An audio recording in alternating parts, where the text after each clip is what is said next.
अच्छा उसकी बुनियाद क्या? इमाम बुखारी ने ले ली है। तो फिर क्या हुआ इमाम बुखारी ने ले ली? ये थोड़ी है हदीस के अंदर कि इमाम बुखारी ने ली तो वो हदीस मानी जाएगी, अगर इमाम बुखारी की किताब में तो हदीस नहीं मानी जाएगी। ये तो कोई कायदा नहीं। इमाम बुखारी की किताब उठा के देखें, अगर उसके अंदर वो रिवायतें जो एक से ज़्यादा बार आई हैं, सारी रिवायतों को एक बार माने तो 2613 रिवायतें बचती हैं सारी। और अगर मुस्लिम शरीफ की भी मिला लें और तकरार को हज़फ कर दें, यानी एक रिवायत जो है ना एक किताब में एक से ज़्यादा बार भी आ जाती है। इमाम बुखारी की किताबों में तो रिवायतें जो ना 12-12 बार, 14-14 बार भी एक एक रिवायत रिपीट होती है। तो अगर मुस्लिम शरीफ के अंदर भी ये तकरार को हज़फ कर दे, स्किप कर दे इसको, है तो फिर तो उनकी जो तादाद है वो तो 4000 रह जाती है। तो अगर यूं कर ले 4000 वो और 2613 ये, यानी 6013 रिवायतें। अकल में आती है बात कि मुस्तफ़ा का सारा दीन जो है वो 6013 रिवायतों में आया। बुखारी का जोर लगाने वाले इल्म के ऊपर ये कहना कि बुखारी मुस्लिम में होगा तो मानूंगा, ये ऐसा बदतरीन जाहिल है। ये जुमला तारीख में किसी इमाम ने नहीं बोला। किसी बंदे में हिम्मत है, चैलेंज है मेरा उसको, 1400 साल के आइम्मा की किताबें उठाए, एक इमाम मुझे बताए वो कहे कि मैं हदीस तब मानूंगा कि बुखारी मुस्लिम में हो। 1400 साल में इस तरह का कोई इमाम नहीं है। ये जाहिल आज पैदा हुए हैं। ये तो अगर कोई बंदा यूं जैसे मैंने हिसाब लगा के आपको बताया है, ऐसे कोई बंदा हिसाब लगा के बताया और पूछे कि आपके नबी अलैहिस्सलाम से 6-6.5 हदीसें मरवी ने, आपका दीन इतना छोटा है जो 6-6.5 हदीसों में आया है। अल्लाह के बंदो, जो अहादीस रिवायत हुई है ना वो 3 लाख से भी ज्यादा है। ये कहना कि बुखारी मुस्लिम के अंदर होगी तो मानूंगा, इल्म के नाम पर जहालत की गाली है। ये नहीं कहा जा सकता। अगर सब कुछ इमाम बुखारी ने लिख दिया तो फिर इनको किताब लिखने की जरूरत थी? इनको किताब लिखने की जरूरत थी फिर?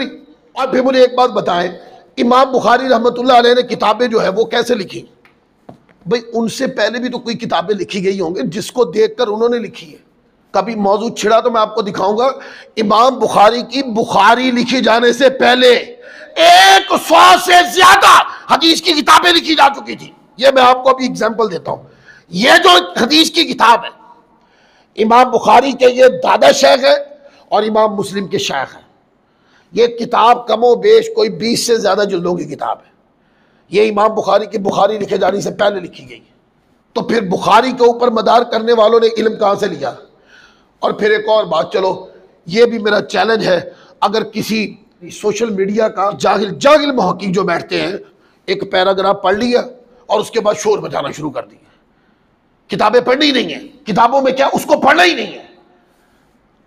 मैं आपको चैलेंज कर रहा हूं, सिर्फ बुखारी नहीं, इमाम बुखारी की सारी किताबें, ये एक जुमला निकाल के देना है कि इमाम बुखारी ने फला जगह पे लिखा है कि जो मैंने लिखा इसको मानो, इसके अलावा जहां भी हदीस आए वो सही नहीं है। जो सही हदीसें हैं वो सारी मैंने लिख दी है। इमाम बुखारी ने कहीं कहो ढूंढ के मुझे ला के दे, मर के दोबारा पैदा हो जाएंगे ना, ये नहीं लिखा सकेंगे। क्यों? आपने इमाम बुखारी का नाम लेना सीखा है, मैं पढ़ चुके हैं उन्होंने, मुझे जिंदगी गुजर गई है। और आपने तो अपने तौर के ऊपर, आप तो अताई बादशाह है, हमने अपने से बड़े उलमा के पास बैठ के पढ़ा है कि जहां गलती करे तो वह बताते भी थे। एक मुकाम पर इमाम बुखारी ने दावा नहीं किया।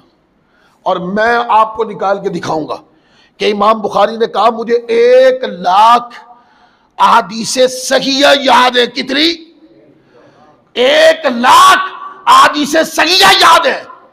उसके अंदर से मैंने बुखारी शरीफ को छोटी सी किताब लिखा है।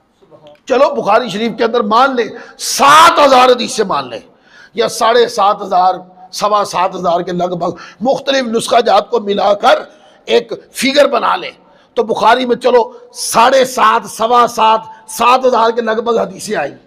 1 लाख में से निकाले जरा, बाकी कितनी बच गई? इमाम बुखारी कहते हैं 1 लाख तो वो हदीसें हैं जो सनद सही से मुझे याद है। तो जालिमो, ये कहना कि बुखारी के अलावा मैं नहीं मानता, तुम तो वो रिवायतें भी नहीं मानते जो इमाम बुखारी के यहाँ 93 या 92,500 रिवायतें इमाम बुखारी को सही याद थी, तुम तो वो भी तर्क करते हो। इमाम बुखारी ने जब किताब लिखी ना बुखारी शरीफ, तो उनका एक पैमाना था।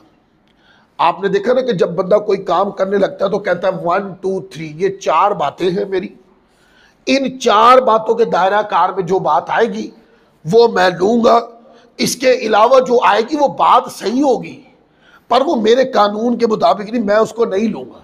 मेरी बात समझ में आई आप लोगों को? इमाम बुखारी ने जब किताब लिखी ना तो उन्होंने सही हदीस का एक बहुत ऊंचा दर्जा मुकर्रर कर दिया, ऊंचा दर्जा मुकर्रर कर दिया। उन्होंने कहा कि जो रिवायत इस पैमाने पे आएगी बुखारी शरीफ में मैं सिर्फ वो लूंगा। ठीक हो गया जी? उन्होंने उस सतह की रिवायतों को बुखारी शरीफ में इकट्ठा किया। लेकिन बुखारी शरीफ लिखते हुए ये तो उन्होंने कहीं नहीं कहा कि जो कुछ भी बुखारी में यह हरफ आखिर है, इसके अलावा किसी को ना मानना। ये तो किसी मुकाम पर दावा नहीं किया। और यह दावा भी इमाम बुखारी के खिलाफ बिल्कुल पहले दर्जे का झूठ है। जो लोग ये कहते हैं इमाम बुखारी ज़ईफ़ हदीस को मानते नहीं थे। आप मेरे YouTube चैनल के ऊपर मेरे दर्स सुन रहे होंगे, दर्स अल अदबुल मुफरद, वो इमाम बुखारी की किताब है, वो मैं ही पढ़ा रहा हूं। वो मैंने लफ्ज़न एक एक रिवायत पढ़ी है और तकरीबन कोई उसके 130 से ज़्यादा सिलसिले हो गए, कोई तकरीबन 850 हदीसें मैंने पढ़ाई हैं। वो अभी किताब आधे से कुछ ज़्यादा हुई है। इमाम बुखारी के बारे में ये कहना है कि वो ज़ईफ़ हदीस को मानते नहीं थे। अगर मैं आपको इमाम बुखारी के अल अदबुल मुफरद की से 1 दर्जन से ज़्यादा ज़ईफ़ हदीसें निकाल दूँ तो फिर ज़ईफ़ हदीस को इमाम बुखारी मानते थे यार।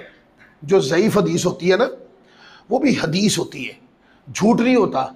ये सोशल मीडिया के लोगों ने झूठ बनाया। हाँ, अकायद, अहकाम, फ़र्ज़ व वाजिब या दीन का जो अकीदा होता है वो ज़ईफ़ हदीस से नहीं बयान किया जाता।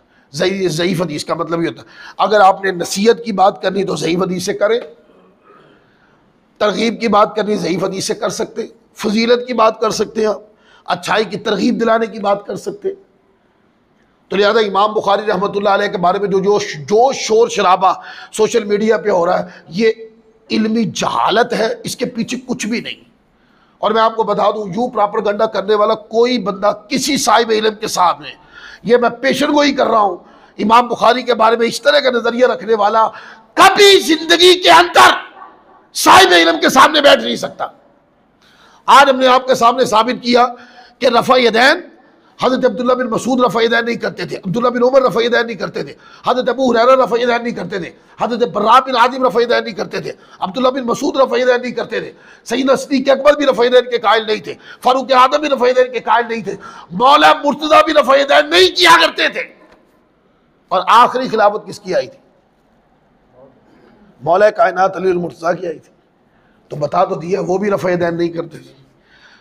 और एक शहनशाह नकवी साहब को भी एक बात कह दूं, किसी टाइम बैठे बैठे आप इस तरह जहालत की चुरली छोड़ देते हैं, कह रहे जी अहले सुन्नत अपनी किताबों में तहकीक करे, मौला मुर्तज़ा ने कभी भी हाथ बांध के नमाज नहीं पढ़ी।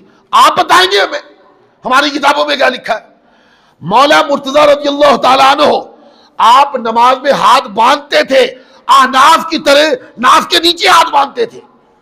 और शिया हजरात तो बार बार हाथ उठाते हैं नमाज में। हमारी किताबें बताती हैं कि मौला मुर्तज़ा रज़ियल्लाहु ताला अन्हु जब नमाज पढ़ा करते तो आप नमाज के अंदर पहली बार रफ़ा यदैन करते, फिर पूरी नमाज के अंदर रफ़ा यदैन नहीं किया करते थे।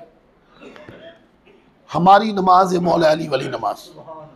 और एक आपसे सवाल है, अगर मेरी ये वीडियो सुने, एक रिवायत आपने सवाल किया तो एक सवाल हमारा भी, शिया उलमा को ये चैलेंज है, एक रिवायत अपनी किताबों के अंदर मुत्तसिल सनद सही के साथ साबित करे कि मौला कायनात हाथ छोड़ के नमाज पढ़ते थे।